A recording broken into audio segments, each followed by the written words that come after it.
Balki Siregar. Saya dari Teknik Industri Universitas Batri. Saat ini saya akan menjelaskan apa itu software OpenLCA. OpenLCA adalah perangkat lunak atau open source yang dirancang untuk menganalisis siklus hidup. Software ini memungkinkan pengguna untuk mengevaluasi dampak lingkungan dari suatu produk atau proses sepanjang siklus hidup produknya, mulai dari pengambilan bahan hingga pembuangan. Kegunaan utama pada OpenLCA ini pertama itu ada siklus hidup, menganalisis siklus hidup. Jadi kita mengukur dampak lingkungan seperti emisi gas rumah kaca, konsumsi energi, dan pencemaran air dari produk atau proses tertentu. Kedua, ada perbandingan produk atau proses. Fungsi ini membandingkan dua produk lebih atau proses seperti dalam kasus ini, master bottle solvent. Oke, pertama ada project. Di dalam project ini banyak parameter-parameter utamanya. Nah, di sini tuh yang pertama ada water bottle life cycle, case 1 versus case 2. Di parameter ini kita membandingkan dampak siklus hidup dua jenis botol air dari kasus pertama dan kasus kedua.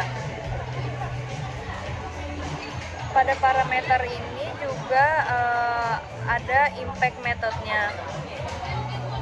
Di impact method ini kita menggunakan metode ELCD 2011 midpoint plus yang berfokus pada dampak lingkungan di tingkat tengah atau midpoint. Kemudian ada produk sistem. Produk sistem ini mempelajari sistem produk yang dianalisis. Kemudian di sini ada water bottle life cycle, case 1 versus case 2. File ini kita membandingkan dampak siklus hidup dari dua sistem produk, yaitu produk air dari botol ini.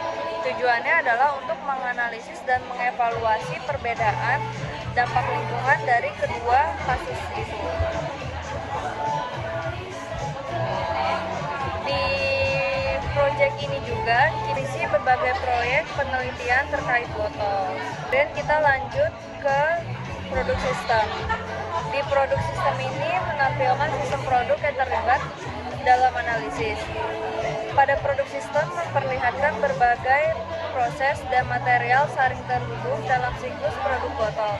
Parameter di dalam produk sistem ada PC bottle production, PET bottle falling cut off, kemudian ada PET bottle production, keempat ada PET bottle use,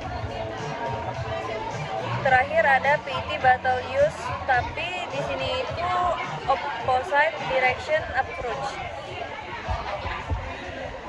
Di PET bottle production itu kita mengacu pada produksi botol berbahan dasar polikarbonat.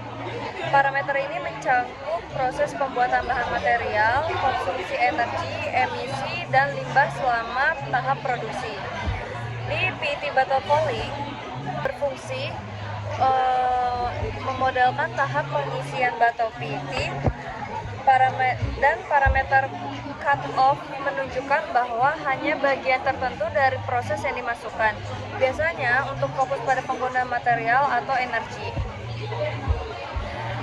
Di PET bottle production itu berfungsi memodelkan proses pembuatan botol PET termasuk pembuatan bahan mentah dan membentuk botol.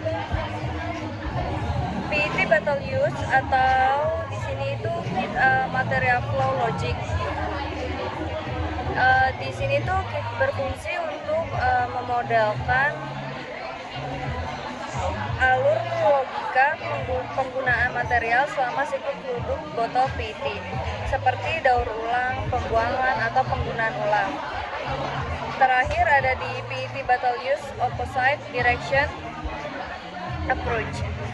Di sini itu berfungsi untuk alternatif model penggunaan PET, mungkin berfokus pada pendekatan berbeda dalam aliran material, misalnya kayak alur balik untuk daur ulang atau pemrosesan ulang. Kemudian kita masuk ke proses.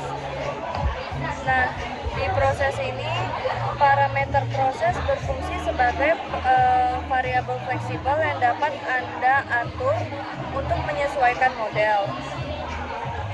Parameter ini memungkinkan Anda melakukan analisis yang lebih dalam dan komprehensif terhadap dampak lingkungan. Kemudian di sini itu berisi water bottle, terus ada bottle end of life, ada end of life treatment, energy carrier, and material production system and transport service.